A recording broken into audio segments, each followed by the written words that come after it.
E para começar, hoje eu recebo aqui uma psicóloga que conversa bastante sobre assuntos muito importantes, mas eu convidei ela para a gente falar um pouquinho sobre o luto, que é um assunto que importa para muita gente e que talvez muitas pessoas que estão nos assistindo estão passando por um momento delicado, seja perdendo alguém, algum familiar querido, ou às vezes, até uma condição na vida, perdeu um emprego, perdeu algo que era muito importante. E para isso eu recebo a psicóloga Karina Meng. Karina, bom dia, bem-vinda. Bom dia, eu que agradeço estar aqui novamente, muito prazer, muito obrigada. A gente começa uma semana, Convidei as pessoas a serem um pouquinho mais gentis que o necessário e vamos entrar em um assunto sério, que é o luto. Mas a gente até conversava aqui fora do intervalo, quanto é importante a gente conversar a respeito disso, Quantas pessoas será que estão nos assistindo, estão passando por um momento delicado na vida e às vezes não sabe como pedir ajuda, não sabe como lidar com essa situação que acaba chegando na casa de todo mundo, Karina? E até a tua abertura da gentileza vai de encontro também com o assunto, A gente ter gentileza com as pessoas que estão passando pelo luto, as pessoas que estão com essa dor. É uma dor imensurável e ser gentis também, em muitos momentos não abordando o assunto, respeitando o momento que a pessoa quer falar, o modo como ela quer falar. Às vezes há muita cobrança, dizendo que já deu tempo, já está na hora de seguir em frente, tu precisa seguir tua vida. E muitas vezes cada pessoa tem o seu tempo para digerir, para processar toda aquela perda. A perda, ela realmente é uma das partes do ciclo da vida mais difíceis que tem de se lidar. E se a gente não for gentis também com essas pessoas, de fato, torna tudo mais difícil. Pois é, Karina, e a gente já estava com essa entrevista marcada há um tempo, mas no final da semana a gente teve essa tragédia, que aconteceu naquela escola em Suzano, que pelo menos 9 pessoas acabaram falecendo, eram adolescentes, era um coordenador pedagógico, eram funcionários da escola. E aí ontem, inclusive, muitas matérias foram levantadas a respeito de outras tragédias semelhantes que a gente já teve no Brasil e fora do país também, como foi o caso da escola em Realengo, como foi o caso da Boate Kiss. Sempre que a gente vê uma tragédia como essa, algo mais coletivo, as pessoas tendem a conversar mais a respeito. Mas uma hora esse assunto ele abafa, esse assunto acaba e parece que as pessoas voltaram à vida normal, mas não é assim para quem perdeu alguém, Não, existe o tabu em volta do tema morte para se falar. Não é fácil falar de morte, não é fácil muitas vezes dar conforto para as pessoas também que perderam. Muitas pessoas evitam, não procuram os enlutados em função de não saber como lidar e não saber o que dizer, como acolher essa pessoa. E mortes coletivas, da maneira como foi essa da escola, realmente gera um impacto nacional, é uma dor que tem os familiares que têm já uma dor que nem tem como a gente mensurar, mas a gente, de certa forma, sente um pouco dessa dor também, Eu acompanhei ao vivo o dia e eu sou mãe e me coloquei muitas vezes no lugar dessas mães, o quão difícil devia estar sendo, principalmente até se confirmar tudo isso, Porque se levantou a tragédia, se levantou que tinha tido os tiros, mas não sabia quantas pessoas tinham sido, que alunos se tinham. Nossa, é muito difícil. Ali tu já começa a elaborar esse luto, Ali tu já começa e a angústia vai tomando conta e, de fato, tem muitas coisas até para a gente estar hoje até abrindo sobre o luto, porque se as pessoas não saberem, de fato, elaborar esse luto, ele vai trazer muitas consequências.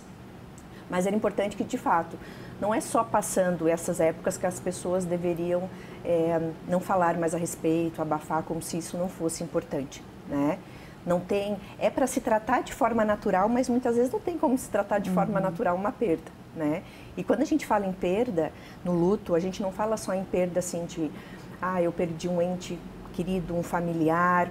Também acontece de eu perder um animal de estimação, acontece de eu perder algo que muitas vezes é importante, fechamento de ciclos, mudei de uma cidade, troquei de trabalho, terminou uma amizade, terminou um relacionamento. Tudo isso é um ciclo que está elaborando, que está fechando para que outro comece.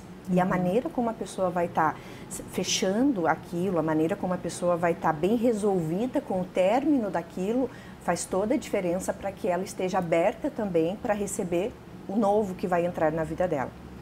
E muitas pessoas ficam ainda vivendo esse passado, de um trabalho, de uma empresa, de uma amizade mal resolvida. Então, isso também faz parte de elaborar e fechar, né, lutos. E, Karine, você deu outros exemplos, né? Uma perda, às vezes, de um familiar, ou então de um trabalho, ou às vezes a pessoa quebrou um relacionamento, um casamento que às vezes durava 20, 30 anos. As pessoas, geralmente, elas reagem de forma diferente. E, às vezes, para quem não tem, por exemplo, um cachorrinho que trata muito bem, vê alguém sofrendo por causa de um cachorro, as pessoas acabam julgando aquela pessoa. Mas todo mundo lida com as perdas de forma diferente, de fato. A dor do outro é diferente da minha, ou é meio parecido para todo mundo. Porque, às vezes, é mais fácil a gente falar de algo que a gente não viveu, né? Muito Estou falando fácil. da Karine, a Karine está chorando por causa do cachorro, mas eu não tenho cachorro, eu não sei o que ela está passando, né? Na verdade, assim, é igual a Carol está aqui na minha frente também. A Carol tem sentimentos, mas eu não sinto os sentimentos da Carol. Eu não consigo mensurar os sentimentos que você tem. Então, muitas vezes, as pessoas podem banalizar isso como se isso não fosse importante o suficiente para também ser valorizado. Eu já atendi paciente que veio pelo luto da perda de um animalzinho de estimação. E ela mesma trazia o quanto era banalizado no próprio ambiente de trabalho. Porque durante o dia, muitas vezes, ela lembrava, ela chorava.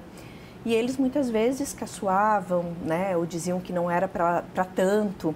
Mas a maneira como tu tem um apego com aquele objeto, com aquela pessoa que tu perdeu, vai dizer muito da intensidade dessa dor que eu vou sentir também, né? Então, assim, o sofrimento, ele é inerente ao ser humano. Todas as pessoas vão ter um sofrimento. Mas a intensidade dele, o modo como ele vai ser vivido, também vai depender do apego que eu tenho com essa pessoa, com esse objeto, vai depender da frequência da convivência que eu estava com essa pessoa. Às vezes, um filho que está morando com os pais e o filho que já saiu de casa pode ter sentimento, não sentimento, mas a forma de sentir pode ser um pouco diferente na perda, porque o dia a dia vai fazer com que esse vínculo se esteja estabelecendo. Né? Tem a rotina, tem a inserção do cotidiano. A pessoa que está morando numa outra cidade vai sentir a perda desse pai ou dessa mãe, mas digamos que não vai ser tão forte quanto a de quem estava presente, que tinha muito mais fatores envolvidos. E até não falando da questão da morte, mas você deu exemplo de filhos que moram, né, já com os pais ou não. Às vezes a gente tem numa família um filho que já saiu de casa mais cedo e depois casou e o pai e a mãe não tiveram aquele sofrimento diferente de, às vezes, um filho que ficou durante muitos anos. Quando casa, parece assim que o filho morreu, né? Que o pai ou a mãe choram e ficam tristes porque fulano não vai mais dormir aqui, porque fulano não vai mais passar aqui no final de semana, porque eu não vou mais fazer almoço. E também é um momento de dor, às vezes, para aquela mãe, para aquele pai, né? De fato, isso é real. Já acompanhei muitos relatos também de mães, principalmente, com esse apego maior, né? Os filhos dizer que eles vão tirando aos poucos para os pais não sentirem tanto essa ausência, né? É uma forma de elaborar luto também, porque está saindo do cotidiano aquela pessoa, ela não está mais ali na convivência, nos almoços, a pessoa vai ver de forma mais esporádica. Então, o casal também vai ter uma dinâmica diferente em casa, né? Vamos supor que os filhos estão saindo, vai voltar a ser só o casal, tanto que a gente chama que é a síndrome do ninho vazio, quando o casal volta a ficar só os dois. E aí, sim, existe uma perda, não é uma perda total da pessoa, mas é uma perda de parte da convivência que essa pessoa tinha com eles. Então, sim, é elaborado um luto e muitas vezes esse luto não é elaborado de forma saudável. Tanto que às vezes acontece de esses pais virem a se intrometer muito na vida do casal, a frequentar muito, a pedir para eles virem com muita frequência na casa, né? Então, ainda mantém esse elo muito mais forte, sem deixar muitas vezes a liberdade que esse filho precisa para viver essa vida que ele tem de agora em diante. Eu acho que a falta, todo pai e toda mãe sente, mas a forma como as pessoas lidam com isso também é diferente, né? Porque às vezes tem uma mãe que está nos assistindo e diz, eu sinto muita falta, fulano não vem mais almoçar aqui, mas eu sei que ele está na vida dele, ele está construindo a parte dele, mas tem gente que sofre muito. E aí, nisso mesmo a questão do luto, quando morre alguém, tem pessoas que precisam de ajuda e pessoas que não precisam de ajuda, Karina? Ou sempre assim, não, passei por um momento de quebra de alguma coisa na minha vida, eu preciso de um apoio psicológico, eu preciso fazer um acompanhamento com um profissional. Isso é importante para saber até que ponto que esse luto ele está sendo elaborado de forma saudável e até que ponto que ele está virando patológico, né? Tem na literatura considerado que até 6 meses é dentro do esperado que essa pessoa ainda expresse, verbalize, manifeste dor, sentimento, perda por aquela pessoa. A partir de 6 meses, até 1 ano ou 2, ainda vai existir momentos de recaídas, momentos de sofrimento, porque vai vir as datas comemorativas, vai vir o aniversário daquela pessoa, então vai ter momentos que essa pessoa vai ser lembrada e que ainda vai existir, né, uma tristeza, uma dor. Mas no dia a dia ela já consegue lidar de uma maneira muito mais serena com tudo, né, com o cotidiano dela. E se passa 6 meses e essa pessoa ela continua com choro frequente, ela continua desanimada, sem vontade da vida, muitas falas dizendo que a vida perdeu sentido, que agora o chão dela não está mais ali, já é preocupante e essa pessoa já deve sim procurar ajuda, procurar ver o que está acontecendo com a elaboração dessa perda, porque de fato pode prejudicar muito a vida dela. Desencadeia depressão, desencadeia várias patologias, se não for bem elaborada, bem tratada. É responsabilidade de quem está junto, quem mora junto, ou quem tem convívio com essa pessoa que realmente está sofrendo, não passou daquela fase, ou sofrer vai sofrer sempre, né? Mas que não está lidando bem com esse luto de dizer assim, olha, fulano, vamos fazer alguma coisa, vamos procurar uma ajuda, deixa eu te ajudar. É responsabilidade das pessoas no entorno fazer isso, dar esse alerta? Eu não diria responsabilidade, Carol, mas eu diria assim, um cuidado, né? Porque a gente não pode colocar tamanha responsabilidade sobre uma outra pessoa se aquela está consciente, se governa ainda, né?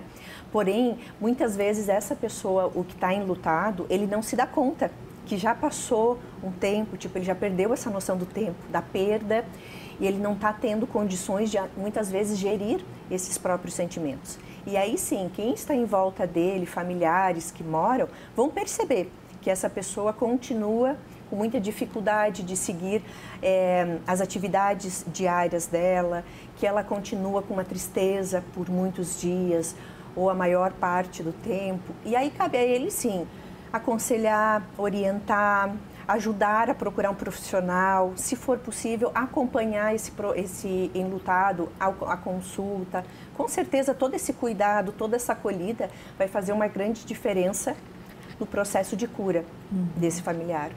E a gente começou, você falou assim, às vezes as pessoas não falam a respeito porque não sabem o que dizer. Isso acontece muito mesmo nas cenas de velório, né? As pessoas vão para aconteceu de repente, todo mundo vai lá e diz, ai, eu não vou, eu gosto muito de fulano, mas eu não vou porque eu não sei nem o que dizer. Ou a pessoa vai e não sabe, ai, vou agora de um abraço, falo alguma coisa, não falo. Que tipo de orientação você dá? Não nessa questão para quem está de luto, mas para quem vai numa situação como essa, Karina? A pessoa que vai numa situação dessa, muitas vezes ela pode estar sentindo um certo luto, porque deve ser algum conhecido ou deve ser de alguém familiar. E muitas vezes a gente sempre orienta a respeitar a pessoa que está com a dor, né? Dizer palavras de conforto seria, que conforto, né? As pessoas que estão na dor, elas dizem que não há conforto nenhum nesse momento. Então, nesse sentido, eu sempre digo, respeita a pessoa, né? Às vezes dá um abraço, às vezes segure firme a mão dela, fique em silêncio, dê o tempo, se ela quiser falar, né, da perda, se ela quiser falar daquilo, ela vai manifestar essa necessidade.